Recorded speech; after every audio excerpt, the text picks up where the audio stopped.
Hello and welcome back to the final day of LiveCTF at DEF CON Finals. This has been a day. We're starting late, so without further ado, let's just kick it off. Final thumbs up. Let's roll. All right. 5, 4, 3, 2, 2, 1. Let's go. All right. So first off, we're going to be taking a look at Mhackeroni. Yeah, so we've got Mhackeroni versus MMM. At this point, we're looking at the lower bracket. They're fighting to survive. They still have a chance. They're very close to the finals at this point. Both of these teams have only lost one match on their runs. Mm-hmm. So it's double elimination bracket. Whichever team loses this is out in, what is this, 4th place? 5th place? One of those. Something like that. They had a good run. They're in the top half. We know that for sure. Definitely. You've had to win a lot to get this far. Yeah. So going into this challenge is ULEB 4096, written by our very own Glenn, who's been running production for a large part of this. This is a pretty straightforward challenge. It's a challenge. In terms of the construction, right? It presents and says, give me some decoded shellcode, right? And so the ULEB is a reference to the unsigned little endian byte encoding. Yeah. Which is a pretty simple encoding, but it's something that I had never seen before I looked at this challenge. Same. But I mentioned it to our resident Mac and iOS expert, and she was just like, took one look at the function. She's like, oh, this is lib. Wow. And I'm like, are you kidding me? I could have asked you. I was trying to verify this thing for so long. Yeah, so apparently some people know it very well, so let's hope the competitors do, at least one. Yeah, well, I mean, so the good news is it's just encoding. It's not encryption. It's not crazy. So even if you aren't familiar with it, which I wasn't, you can Google this. There are functions online in Stack Overflow that talk about how to use this. Heck, you can ask ChatGPT to write a functional ULEB decoder, and it can do that. Really? Yep. Did you try that? I did. Yep. Oh my I'm not goodness. ashamed to say it. I installed the Python leb 128 package. Which was the right thing to do. I did that too, but then I fell back to the ChatGPT function because I had made a mistake and it wasn't working. Yeah. So we see over on MMM, PPP, Ducks. They've had a lot of names. They've had so many names. They're going through. He's running just straight, shellcraft sh shellcode, seeing what happens to it. And then going back into strace, seeing what the actual calls are, wondering like, did my registers get messed up? What's going on? No, this actually changes the encoding, or I guess decoding. Right. This is a little bit of a weird challenge to think about because normally you'd think, oh, I've got my bytes. I want to encode them into some sort of encoding, but this is actually asking for decoded, and so you're kind of having to do the mental math of saying, okay, how do I go from decoded to encoded? Because what gets encoded is what's going to be run as shellcode. Yeah. So it's kind of reminiscent of like a targeted plain text attack.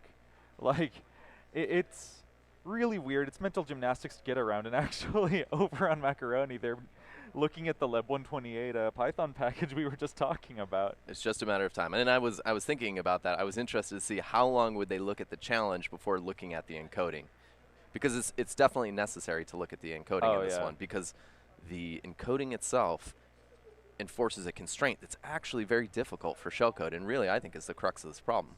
Yeah. And honestly, one thing I'm learning from this is we can make people install whatever package we want just by making a challenge around it. I think that I want to say that CTS was the one who famously had said you can use the CTF problem to get people to do work for you. Oh, it's so true. We were talking about like, oh, what if we have a challenge where it's please fix our CMake config? Yeah, exactly. It's like, we can get some of the best hackers in the world to look at it for 48 hours for free. Imagine. We just need to give them fake points. People will do anything for internet points. Honestly. I've stayed up 48 hours straight CTFs just for like a couple 500-point challenges. So over on MMM, we see them walking through, and they're just trying to get a normal like push A ret. Right. So I think what they're doing here is that they're exploring the constraint. And if I recall, the constraint is that so ULEB 128 is the actual encoding decoding going on here, which is to say you can take 128 bits and pack them into bytes is kind of how it ends up. And so what that means is you don't get the high bit to use as your shellcode. And that really limits the instructions you can use for your shellcode here. Now, is it that you don't get the high bit, or that it sets the high bit for you, so you need to pass? Can you only use? You can only use instructions that have the high bit set. Yes, you're correct. Okay, Sorry. I'm just making sure here because, like I said, mental gymnastics, looking at this thing, like trying to verify after casting and running ops all day, it's been a lot. Oh, man. It's been a lot. I think Carl was saying that our bingo card is getting full for things that can go wrong. Absolutely. We had hardware failure. We had just at the venue there was a suspicious package that kicked everyone out. That's right. They kicked everyone out for. We this morning had capture card failures. We had network problems. We had proxy issues. It was okay. Now we see MMM finding the same Leb 128 Bone Tools ULEB 128. I wish that would have made my life easier, but they have a lot of things. They don't have everything. But looking at that same Leb 128 crate over on Mhackeroni, they were just looking at usage docs for it. I think they're going to, yep, they're doing it. They're going to plug in the code to ChatGPT. See? Can you explain this function? Great minds think alike. I love it. You know, but this is a real thing, right? AI is here. These LLMs are extremely powerful, can help with a lot of varied things, and you know that it might be showing you some things that are incorrect, right? Yeah. But it's still better than nothing, especially when you're pressed for time. This could give you a little bit of a leg up. Oh, absolutely. That forward training and just throwing a question at such a large, LLM, way better than MLM. And I only got to see the response there for a second, but it did seem to have recognized it as ULEB. It did. I'm wondering if that's just from the name and if it's going to give him false information. That might lead him down a rabbit hole. Good point. Yeah, you you can't trust those AIs. Yeah. Just like my grandmother always said. Over on MMM, we don't see any LLMs, which is surprising because it just rolls off the tongue. We saw him staring for a second just at the code, trying to get a mental model of what's going on. And understanding, okay, so it transforms my code, but my code also needs to match a certain set of constraints. Yeah, and like I said, this encoding, if you're not familiar with it, which I don't think that either of these players are based on what we've seen in terms of them looking at packages and asking questions about what can this do, what does this do, the constraints aren't clear. If you read the Wikipedia page on this encoding, the constraint isn't clear. And so what I think we're seeing on the MMM side is that sort of interactive exploration. So he had a push instruction. I believe it was a push of a 64-bit register, which all of those instructions are going to have the low bit not, or the high bit not set. And so, like I said, this forcing the high bit actually puts you in a weird spot with the x86 instruction set. Oh yeah, no, and I mean, unless these guys know off the top of their head, the instruction space blocks and the distribution of them, I think this is going to take them some work. Yeah, I was asking around on our team for the other folks that had looked at this problem, how did you go about trying to figure out what instructions you had available given that constraint? Because it's kind of a weird thing to ask. Oh, it's super weird. And I think that Jordan's answer was, well, you just go straight to the Intel manual and start reading, right? Which is valid. Oh, very, yeah. And Glenn said, oh, there's a table linked from Stack Overflow somewhere that actually has a pretty decent, oh, here's your leading byte, and then it sort of broke down by the value of the leading byte what instruction categories you could get. Yeah. Which was pretty helpful. That's really nice. And honestly, Stack Overflow is a great resource I've seen used earlier today. It's had some misleading information that have led people down side paths and rabbit holes for a bit, but for weird knowledge like this, it's kind of invaluable. Yeah, definitely. And while it is definitely within the realm of CTF tricks to point people to resources that aren't quite correct, we're not going to be playing those games here. No, definitely not. Everything you need for the challenge is laid out in front of you, and if you just experiment with it, you can get it. Yeah, and we want the competitors to be able to solve this speed challenge. We know that this is challenging, and we are getting down to the finals here, right? So we are, yeah. So we know that these players are the very best, and we want it to be challenging, but we also want it to be solvable. And I think that the hints for this challenge, we did address that and try to Yes. give some good hints. Yeah, the hints are definitely explaining a lot of the theory behind it. And if they're off in wrong directions, push them back to the right one. Right. Which, if I recall, I think the first hint sort of lays out the constraint that you have to deal with. The first hint does the ChatGPT, can you please explain this code to me? But a little nicer because it's from the author. And we saw over on MMM, actually, experimenting with different size mobs, or mob of different size registers, and kind of looking at the first byte result of those. So I'm curious if he's figured this out, and he's just writing the constraints now, what he needs to end up with. Very interesting. Yeah, and I think that experimentation is exactly what I would expect. You can see he's sort of laying out what he needs and what the constraints are. So the real kicker with that constraint, and I think that Glenn designed it this way, is that you can't get 64-bit instructions for a lot of the ones that you're going to want. Yeah. And so moving the shellcode around, or your shellcode has to be able to read or write memory typically. It's harder when you don't have the full width registers, which you would be expecting to use. You have to find some alternatives. Absolutely, yeah. And move of the lower half registers, so EAX, EBX, etc. Zeroes out, or operations on low byte registers, pops of the low 4-byte registers, clears out top 4 bytes, which is going to be really nice when you end up needing like OX3B and racks. Oh, and now we see it on the MMM side. They're looking for that opcode table, and that's exactly the table that I was referencing. Awesome. Oh my! This table terrifies me, honestly. And they are reading it very fast. Bop codes. I love bop code. That was a challenge recently, wasn't it? Was it? I thought it was a DEF CON CTO. Oh, I don't know. Or I'm not sure.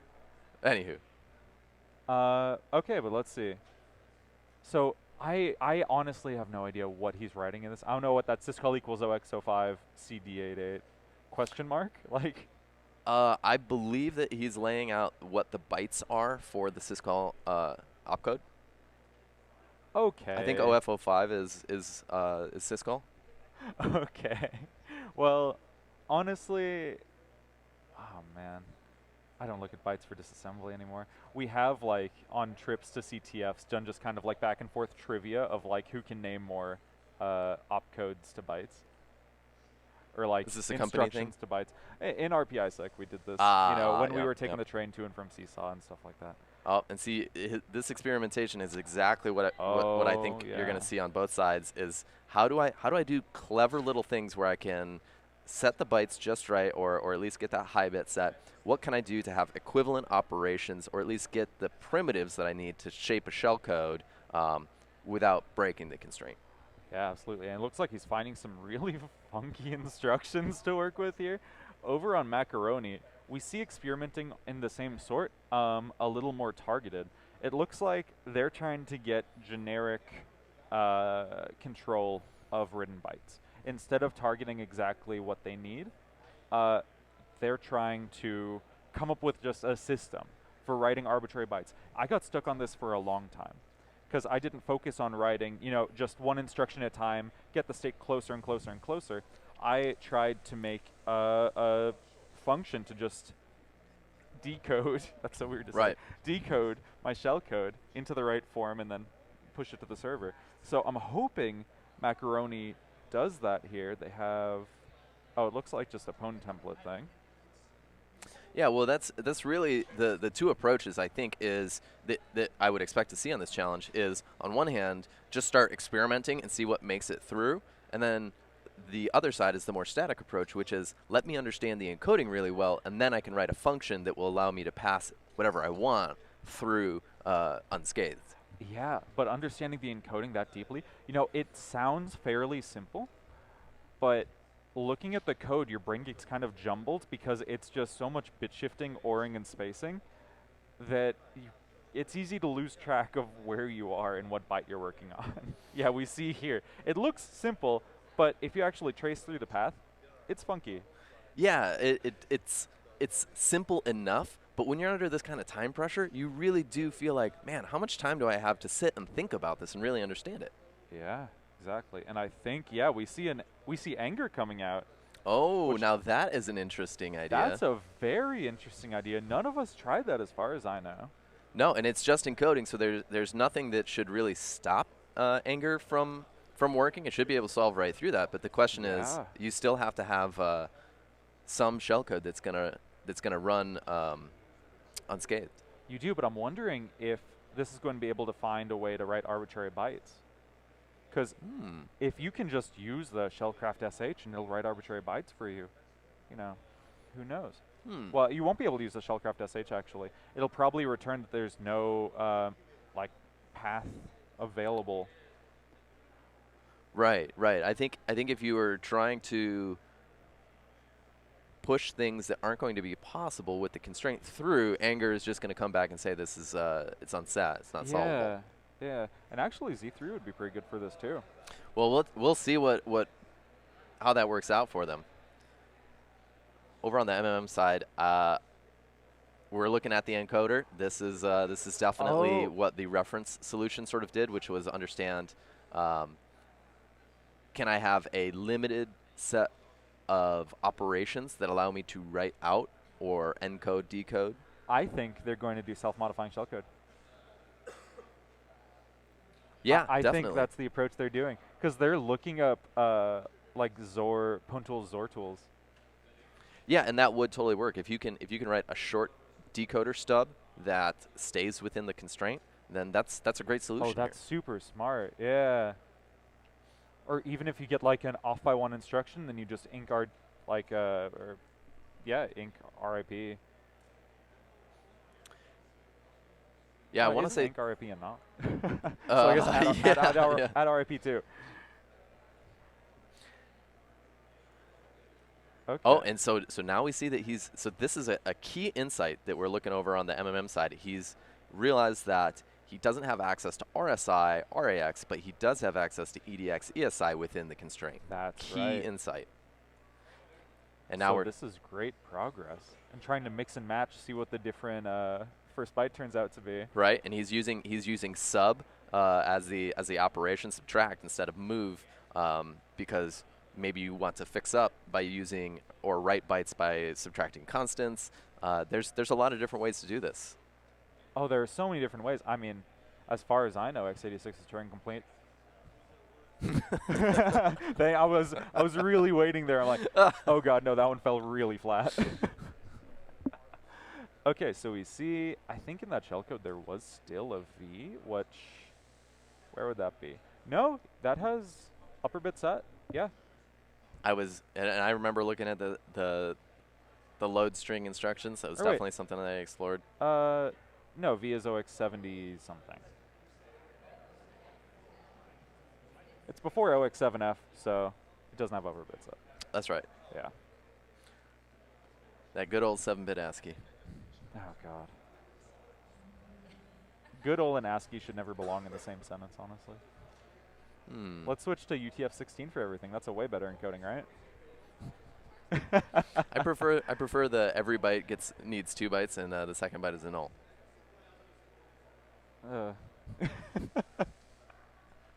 Having written a Unicode decoder, this entire thing is, bringing back some PTSD.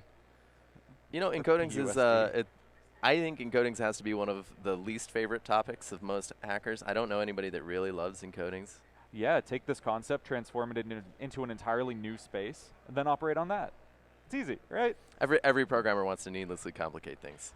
Yeah, well, everyone has the best new encoding, you know. It's That's just like true. the best There new should be a ILs standard. around, There should be a standard. There should be a standard? Nah, who could make a standard? You need some sort of consortium for that. This is how we end up with new standards. So how is mhackeroni doing? mhackeroni, looking through, making sure they have a solid understanding of the code here.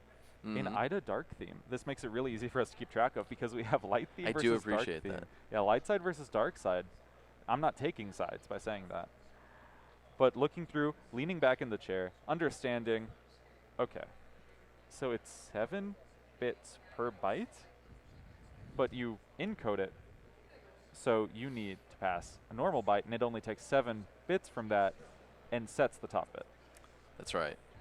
That's right. And this is the encoding itself is actually for arbitrarily sized numbers, and so even just the idea of like this isn't oh yeah, you just provide your bytes and it encodes decodes like you know, base 64 for example, right? This is No, it's for integers. it's for integers, which definitely was a little confusing for me when I was reading through it. No, that library does not work nicely for it. Does not work nicely for arbitrary bytes, rather. And the decode method just returns an int, so you should see, like, where is it? Like bytes to hex in these people's solve scripts. And we saw mhackeroni a second ago checking for the hint. First hint was coming out in 20 seconds, so it should be out now. We don't see either team looking at it, which is interesting. But we see mhackeroni, encoding 7 bits from binary output. Yeah, I think that they're trying to graphically display or print out what their bytes have. I think this is exploring the constraint. Oh, it absolutely is. I'm wondering if this is going to work, because this looks very similar to my script, or it's starting to at least. But I don't think. Yeah, SH, ABCD. So those are all the OX40 range. So those, those are going to get transformed, and you might be confused by that. But we'll check back. Yeah, there's that long to bytes we saw. Actually, let's see what the script does here before we switch back over to MMM. To send not defined. Yeah, that would help. Been out. Are we, do you think that we're going to see the classic, all right, I'm going to look at what I'm sending into the decoder? ULEB 128 breaks up the input like base 64 into 7-bit blocks, did it say? Yep. So kind of explaining the function to them in English. Right. I think that MMM has an understanding of that. Let's see if that changes. And mhackeroni just saw that their OX41424344 got transformed to C1, C2, C3, C4. Bingo. So I think they're starting to really understand it. Yep. Here we go. And now they're looking for a similar table. Oh, wait, they're one click off. Oh no, look, over on the right it has first bytes. Oh, that's helpful. That's so nice. It's not in order, though. It's in alphabetical order. Well, that allows you to reference, if you know what instruction you want, you can check what the encoding, the opcode ends up being. And here we see mhackeroni going to be doing very similar things over to what MMM was just doing in their Python terminal here. And it looks like they're doing the same 7-bit encoding, not using any nice Python helper, though. So they're going to have to write the helper themselves, which is prone to errors. Trust Definitely. me. If you can download a library and have it do the work for you, that's you should, right? Oh, CTF is not about writing stuff you don't have to. Absolutely. It's about minimum work, maximum flags. That is the goal, and that's what players are really used to doing here. And it looks like he's just going to be rewriting his helper. So rewriting his unpacker. It's so weird to say. Yeah. Okay, this is literally what my script looks like. Except I had like a mod in the... Yeah, wait, is he going to do times len mod 2? Because if he does times len mod 2, that is my script. Oh, wow. Okay, so going to be reading through the code again over on MMM. mhackeroni, they just switched, but mhackeroni was just going through pwnTools asm various opcodes. Main has unknown type casted to declared type. Is it stripped? No, you can do dis as main here. Weird. I don't know why it failed to disassemble them. Yeah.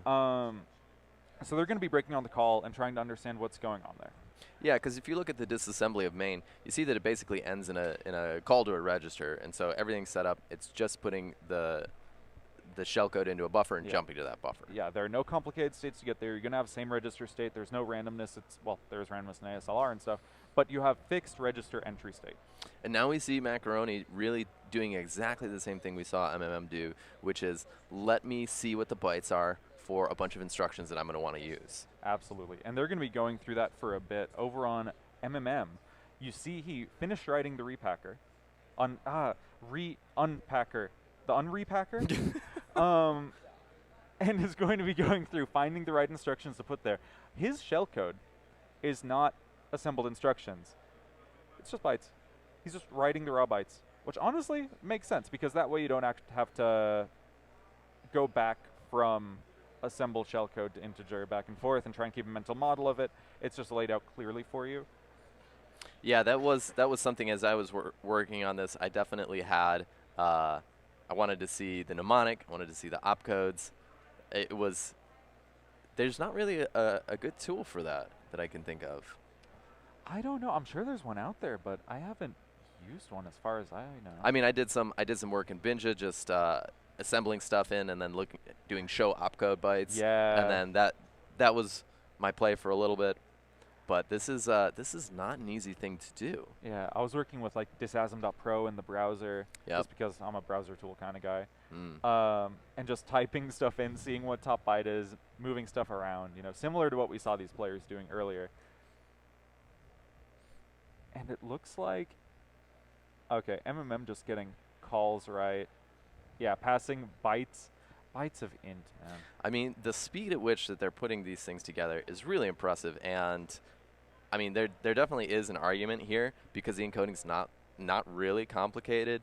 That maybe writing your own keeps you from having to deal with maybe an API issue if you don't like what the module is or the module is presenting you. We talked about you have to figure out your big integer, so to speak, and then hex encoding it and figuring out that stuff. Yeah, and it's very much like the ease of use of using that package, that API, versus understanding the internals and making sure that you have access to intermediate states. And kind of the overhead of learning new thing versus writing your own thing is really something you have to weigh out. And going back and changing your approach to do the other from either is going to be a decent sized lift, and you're going to be making mistakes on assumptions that don't exist anymore. Exactly, and that's what I was going to bring up, is that when you're using a library, you're limited to the assumptions that they made. Whereas if you're just looking at the assembly and you see exactly what this is doing, does it really matter if it's like truly encoding the way it's supposed to be? Because the assembly is the truth. Yeah. I mean, that's really all that matters in the end, is what your state is when you get to that call racks. Exactly. And actually, call racks, you're going to have you could do self-modifying there, because you have racks equal to what your current rip is. Right, so you do have a register that points. You have a register that points right to the beginning of your shellcode. If I recall, the register state's not that bad. We see MMM going into their debugger. I actually really love to see the debugger integrated with your disassembly decompiler RE framework. In this case, IDA. I think that's a really powerful move because I hate switching between windows. And if you've got a script, a debugger, a decompiler, you're flipping between these three things. Gosh, it's just easier when you've got everything in one view. Yeah, and over on Mhackeroni, we see them printing out every instruction that matches the constraint that they were given, and lots of new lines. Honestly, Yep. Looks like there was an extra new line in there. Yeah, check if the string is empty, continue, don't print. Grep one-liner will filter that out for you. Oh yeah, just grep. Oh yeah, because they're printing one line in between instead of one line after every valid one. Oh man. Yeah, I mean, this is CTF code through and through. This is what we would expect to see, and honestly, this is if you've got something that prints things out exactly the way you see, that can be a lot more useful than a Wikipedia page, which somebody else put together, probably for people doing sane things instead of CTF. CTF is sane. What are you talking about? It's just writing shellcode and 7-bit unpacking for an integer encoding. Exactly. Oh, I get your point. I started off in the CTF, reversing all of that stuff, and I didn't realize how weird it was until I started dealing with real software people. Oh yeah. No, I was talking with, once again, the iOS, macOS Kat, who's helping us behind the scenes, and we were staring at this problem, and she was just like, wait, no, this doesn't make any sense, this is so stupid. And we were staring at this thing for like 30-40 minutes, and she'd never played a CTF before, and I turned to her and I'm like, congrats, this is what playing a CTF feels like. And she's like, oh no. This doesn't make sense, this is so stupid. Yep, that sounds like CTF. Exactly. You either solve it or you look at the solution and you're like, wow, yeah. Yeah, not to date myself too much here, but when when Python 3 came out and they made it a little bit more difficult to deal with bytes because you had to worry about strings versus bytes, I argued vehemently about why Python 2 had gotten it right, and all of the hackers that I knew were like, yeah, no, it's a lot easier to deal with, but everybody else in the world was like, you're crazy. Have you heard of internationalization? No, absolutely the same thing. I argued completely against it. RPISX internal tools, I believe, still use Python 2. Oh my gosh. Some of them. Yeah. Hey, look. Okay. At this point, that's cruel. Well, RPISec, we haven't really been playing CTFs much in the past couple of years.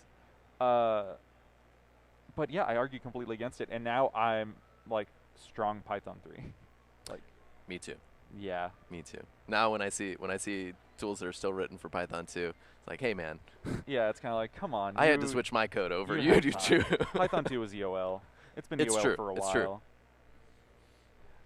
So getting back to it, we're looking at mhackeroni still looking through the tables, finding the opcodes that they can use given the constraints.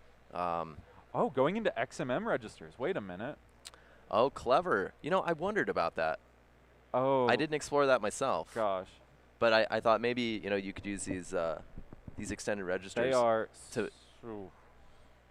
to move things around. I'm wondering if they're going to go into like AVX 512, and I'm Yep. like, does my CPU support? Yeah. Okay, good. We're good. Oh man, how much of a heartbreaker would that be if you write this beautiful Oh, shellcode and then it just God. doesn't support those extensions? Yeah. No. New CPU supports just about everything. Really hope they're not going to do what's the new one? Zenbleed Downfall? Oh. Which one was the AMD one again? Well, I know Zenbleed was, but going through, where are they looking at here? Is this Python Codex? Yeah, it's Python Codex. All right. So switching back over to the MMM side, you can see they've got their interactive debugger within IDA. They're flipping back and forth. I really feel like this is the right view, or at least a view that is very helpful, because it allows you to see, hey, this is the memory. He's got that hex view with the bytes of memory. You can see the disassembly, swap back and forth to decompilation, and the registers all in one window. I think that helps you move faster. Yeah, absolutely. It gives you kind of the full context in one view, which is really nice. At the end of the day, we're only people. We only have like max one set of eyes. So keeping track of all these different things, we're going to have that context switch overhead. Right, and as I said, you like to have it as much as you can in one view, but now he's got his IDE that has a script and two terminal windows open. He's got flipping back and forth to big table. The browser, with the table. Yeah. This is a lot. You got to cross-reference a lot of information here. Oh, absolutely. Be able to organize it in your head. I really like in CTFs having like a dual monitor setup, a little external monitor, because you can have your reference up there, you can have a chat up there if you're talking back and forth with someone, or just like a notepad to keep track of. But LiveCTF, you do need to mirror screen, so it is. So it is harder, and we see. I don't want to leak mhackeroni's file system there, but they were searching their file system, and funny files came up. It was like challenges to hack and code better. Well, I've got some friends that are really interested in starting a school, for school of hacking for kids that want to learn learn to hack and be good. What's it hack called? good. Hack good. Yeah. Okay, well, I'm going to switch over to mhackeroni because they're looking for Maple CTF CPO 37 write-up.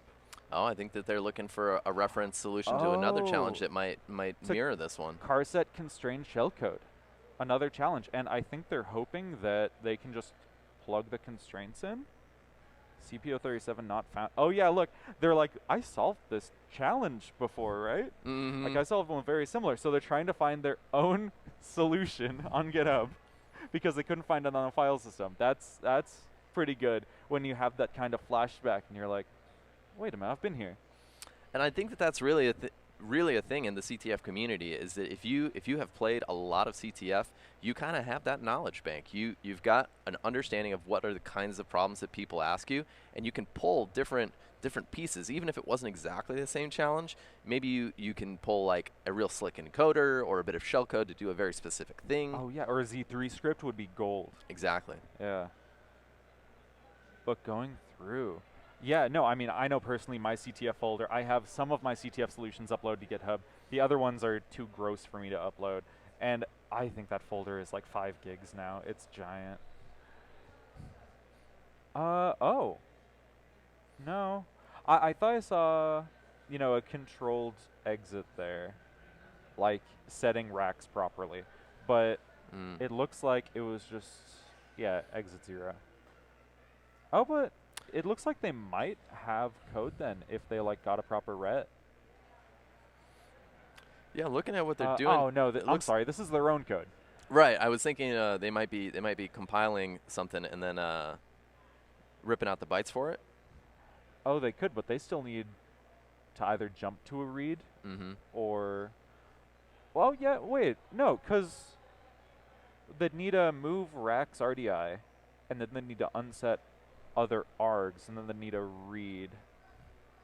I think once you've got, if it's only register manipulation, that's not so bad. But I think that the tricky part here was trying to get the code that you need, sort of your final shellcode that you're going to execute, getting that written to memory cleanly Yeah. was really the difficulty. And it looks like here, over on Mhackeroni, they're working with CL now. So that's the lower byte in any register. And I think they found out that that meets the constraint that they can change that low byte, which is going to be Exactly. big. Yeah, and that's what And we see them writing bin.sh now, which is going to be living in their input. So they know they have RIP in racks. Well, they have RIP and RIP also. They have access to every register. So they know relative offset of their bin.sh string. Mm-hmm. You can control lower byte writes, and I believe also second byte writes. Not 100% on that one. I think you can get a 16-bit register right. You can get 16-bit register right, or do you have to do AL and AH? Like, I look, I'm not the Intel manual. I don't know. Right. Believe it or not. Yeah, I definitely had a similar approach. I was using the sort of 1-byte register with instructions. And so there's really, at this point, I think, 2 different ways he could be going. He could be looking at the encoder style, hey, just write an encoder stub and then decode my shellcode and jump to it. Or you could do sort of a byte or a chunk at a time, where you have essentially a mini decoder stub, where it's more like a writer stub that writes the byte that you want to a targeted area in memory and then jump to that. Yeah, absolutely, because where you are, it's RWX, I believe. Oh, here we go. And you're Use not 16 limited. and 8-bit RWOps to get a real write primitive and write a second stage payload with real shellcode. Exactly what you were saying. Exactly, right. Yeah. And so and that works in this case because you're not really limited on size. You're just really limited by this constraint that's really tricky to get around. Yeah. And with this hint now, we see... Oh, he's So still Mhackeroni trying to operate on rack. Oh, no, rack CL. Yeah. Exactly. So this is where that's exactly the instruction that they need, but the hint there, the 16-bit or 8-bit read-write ops, you can't use RAX there because it's going to violate that constraint.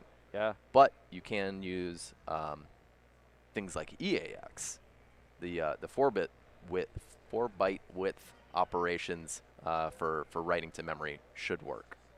Can you use EX, or do you have to use AX?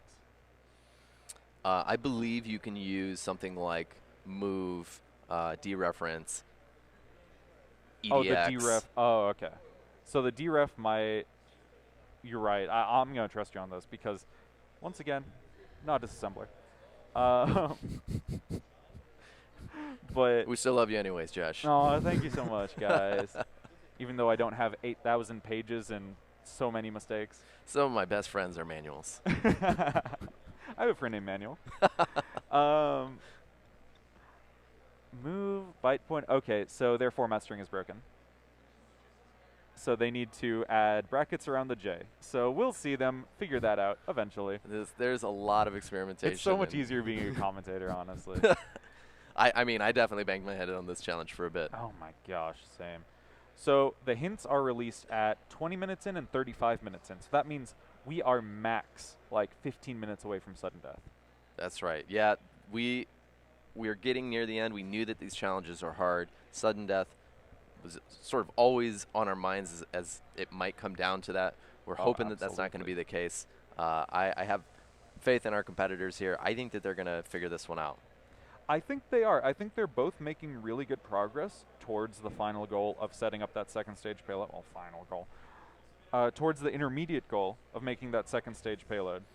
Right. You know, I think that MMM, they kind of got to the idea pretty quick. They had been spending a bit of time now working through how to get things lined up, but Yeah. I think that they're on the right track.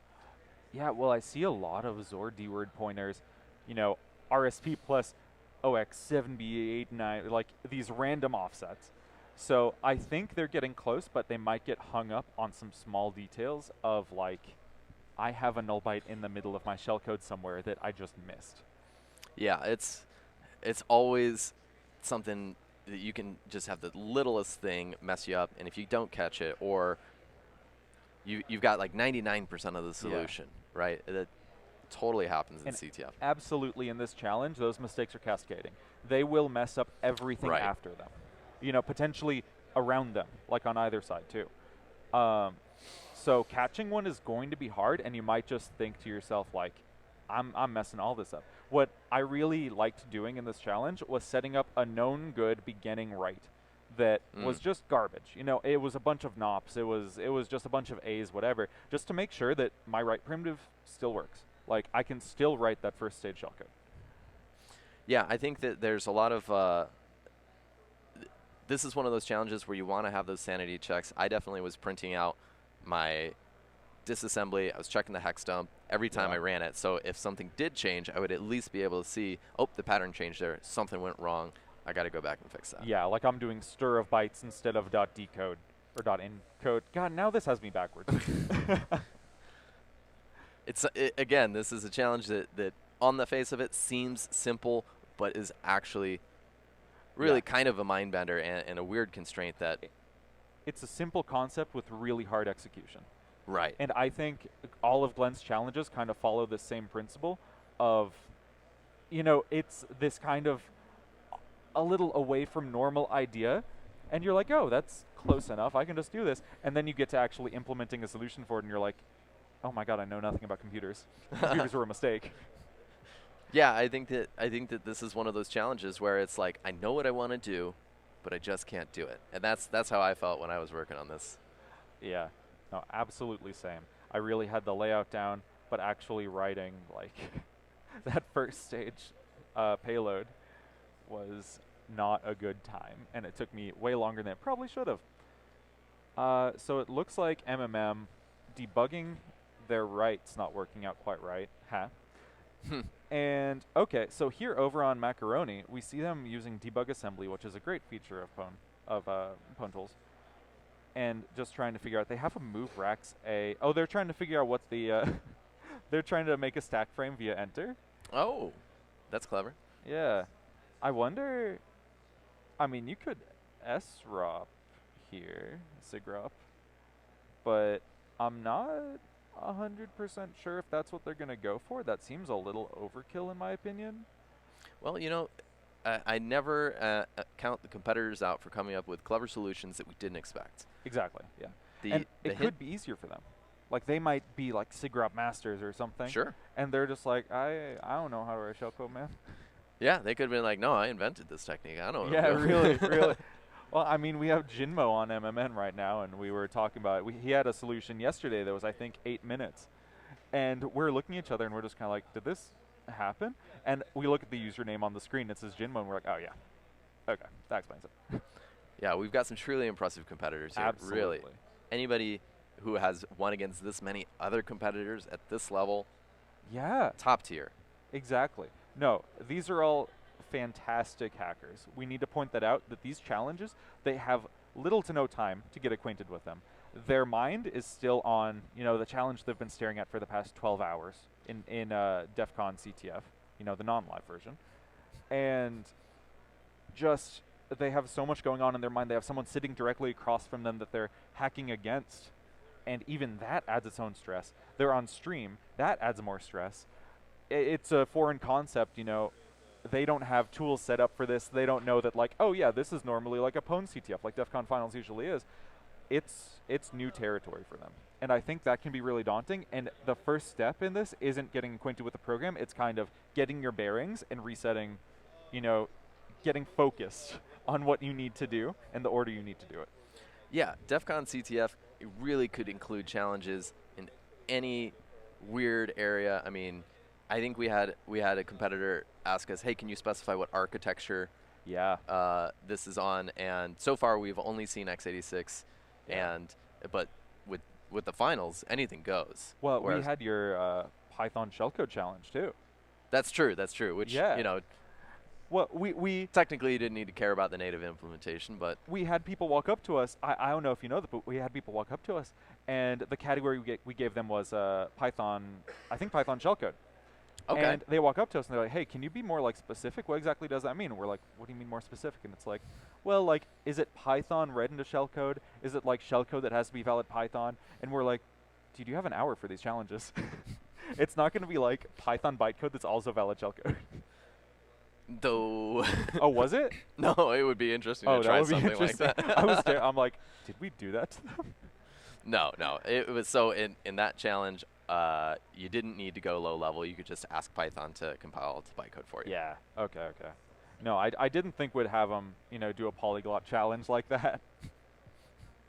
See, and coming up with stuff is hard. So having a Yes. challenge that involves the topics that you're interested in, that you think will be fun for competitors, but also, reasonable for the time frame.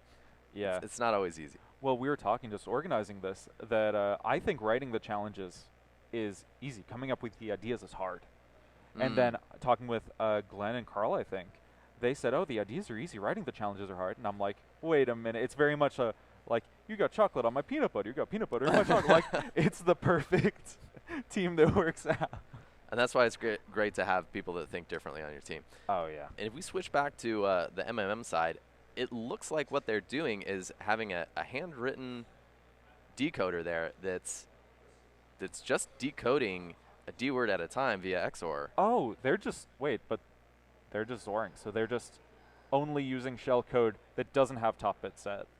Which is definitely easier, because when I tried to solve this, that's what I thought the constraint was at first. Yeah. And so I wrote this nice shellcode, no top bit set. But it's working. They have a syscall. They have syscall. They don't have bin sh. So they probably just determined Error 14. I love how they search error 14. It says, "Oh yeah, HTTP error 404." So wow, so that's a really clever idea, and it looks like yeah. there might have been some corruption on their Alright. shellcode, but other than that, they're Well, looking like they're on the right track. I think they don't. So they got a big NOP sled. They've got their How payload would that that they're be? going to XOR back, and then Yeah. Which that's totally valid. Great idea. Yep. Got EOF reading and interactive. So NOP's going to there. have the top bit set. So Um. your vanilla x86 NOP. Oh. Yeah. Yeah. So now he's just troubleshooting what went wrong with that write. Is the shellcode intact? Was the string reference? The address of bin Pop sh? RDI, push RDX, pop RSI syscall. Does he have bin sh on the stack? I think he forgot to put bin sh. Oh no, he's using shellcraft down there, hidden under his 2 global area terminals. Okay, so it's just NOP times And OX on. do you recall if the shellcraft Linux shellcode, if that just uses a move to push the string into a register and then out? Yep. I believe it does. Yeah. And I think it also sets all the register states, so he should be good there. I was going to say that's one of the things that this is a little non-standard, but every challenge you have to understand what your register states are. There may be some implicit assumptions in your shellcode. Yes, absolutely.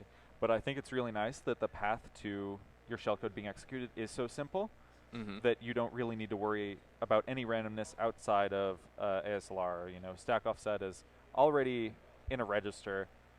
You have RAP in 2 different registers, so you have different possibilities for instructions there. Wow, I think that he's getting very close I here. think MMM is really close. Macaroni, not sure.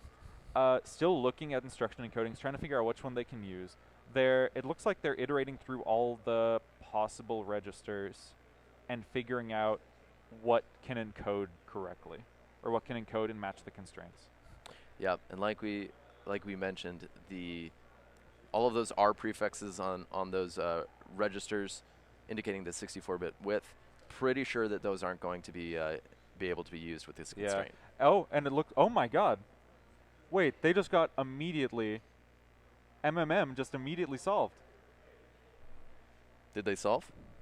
They solved. 40 seconds before sudden death, we heard. Let's double check here. Yeah, Team 2 made, yeah, MMM won match 19, Wow. just got the alert. Incredible. Incredible. Oh my goodness. Okay. Just an outstanding job throwing together this, getting it at the last moment. This is a tough challenge. We can see that Macaroni was also having a real hard time. This is, again, sounds simple, hard challenge, excellent work.